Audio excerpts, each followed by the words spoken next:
Welcome back. Welcome back. Today's lecture is fasteners. Fasteners are nothing but nut and bolt, okay, which is used to join two parts. Okay, now let us go and see. Okay, so the universal component that are used to creating non-permanent joints. Okay, so before that we have to see the types of fasteners. Okay, there are permanent, semi-permanent, removal. So in permanent, you know that the welding joints and riveting joints will be permanent. If you want to remove the joint, means there is more options to break the workpiece only. It is very difficult to remove the joints once it is fixed. Okay, these type of rivets and weldings are widely used in most of the material joints, as well as the boilers, pressure vessels, etc. Semi-permanent joints are also available, and some cases in coupling, etc. we may use semi-permanent joints. When the work is over, we can take it like quarter paint, etc. But small damage will be occur. Okay, but removal joint means completely removal without damaging the workpiece as well as the fasteners. That is the more probably you can use the word nut and bolt.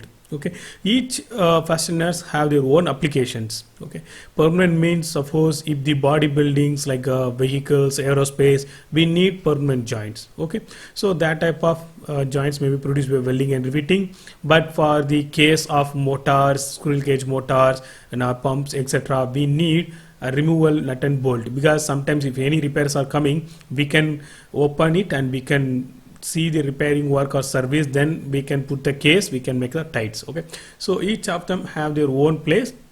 Let us get inside and we can see. Okay, so types of nut and bolt. First we will see the nut bolt, then we'll see the type of washers, then we'll see the type of bolt. Okay, the first one most probably you will see in your day-to-day life is this one. So whenever you are doing some woodworks, this thing will be available. The first one is the star head. It's a flat head, it's a normal screwdriver. This is star portions we have to use. Okay, and we have the hexagonal type, and we have the Allen screws also we have. Right, we have to use Allen keys to open. For this type of hexagon, we can use our spanners to tighten and loosen the objects. Okay, so each one have their own options and functions too. So most probably you will see, if you're visiting our central workshop, you take 2-3 machines, you check what type of screws and nuts, bolts they are using. They're using only the screws, or they're using washers or nut, or without any washers they're making or not. Okay, so if you're taking the fasteners, you will have to see 3 parts. One is screws and washers and nut. Some screws will come with self-alignment washers, that also we can check. You can see there is a washer is attached. Okay, if you see any bike, you have seen the hexagonal type screws. Okay, head screws, it will be most probably used. Okay, some of them is used for sheet metal work also.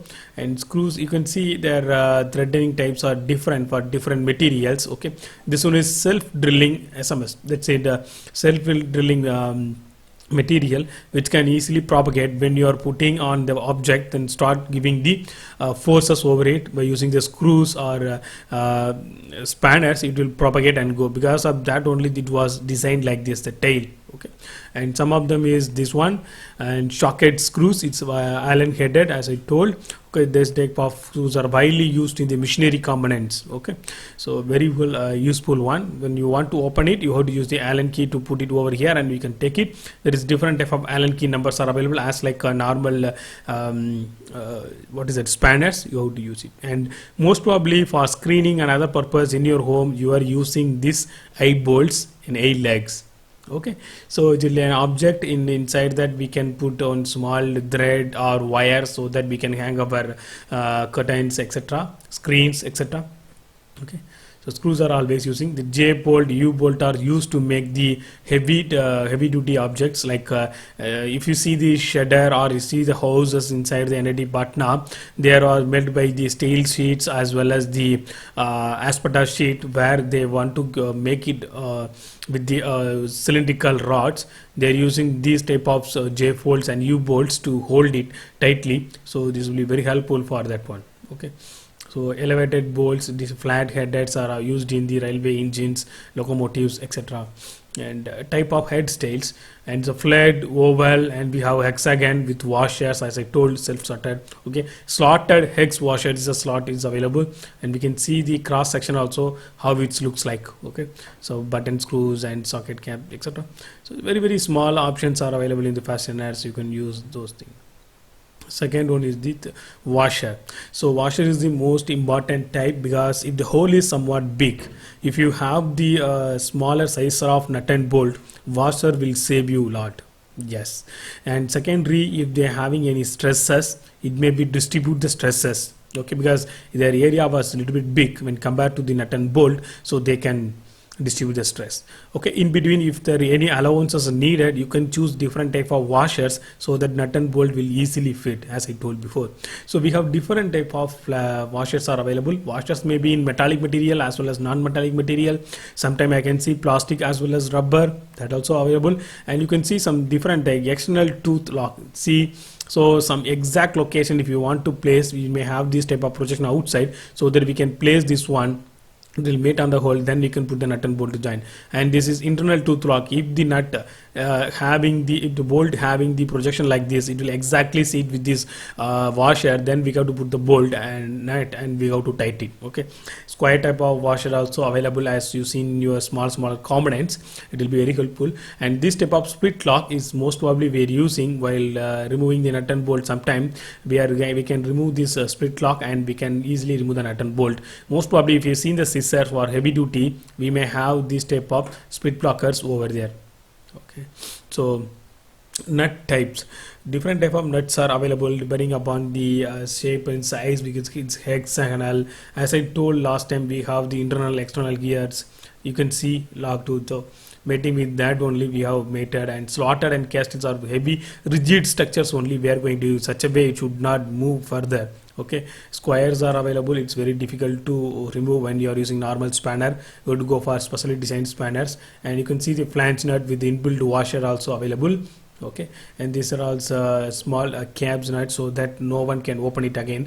If you see the railway wagons and coach, what's up, railway coach, not coach, that goods bodybuilding, they are using this type of nut and bolt, because anonymously some persons may go and they're losing the nut and bolt, so the material which is stored inside the goods are leaking, so they are making. It was happened from 2010 December onwards, from locomotive workshop Golden Rock, Trichy, I have seen.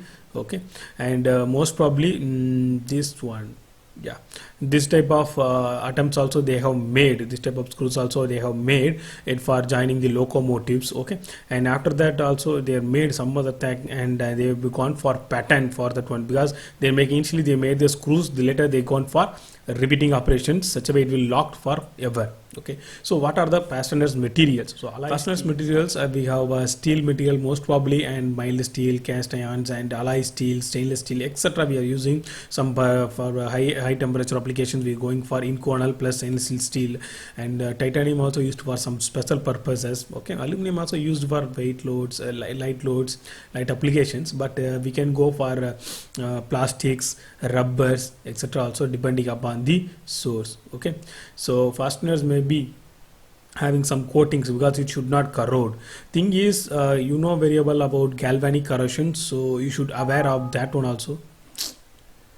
You should aware of that galvanic corrosion also. So sometimes we will give the coating element, the phosphate plating, chromium, silver plating also we are giving some to prevent it from the oxidation as well as corrosion. So this is what I going to stop for my fasteners. Okay, thanks for watching.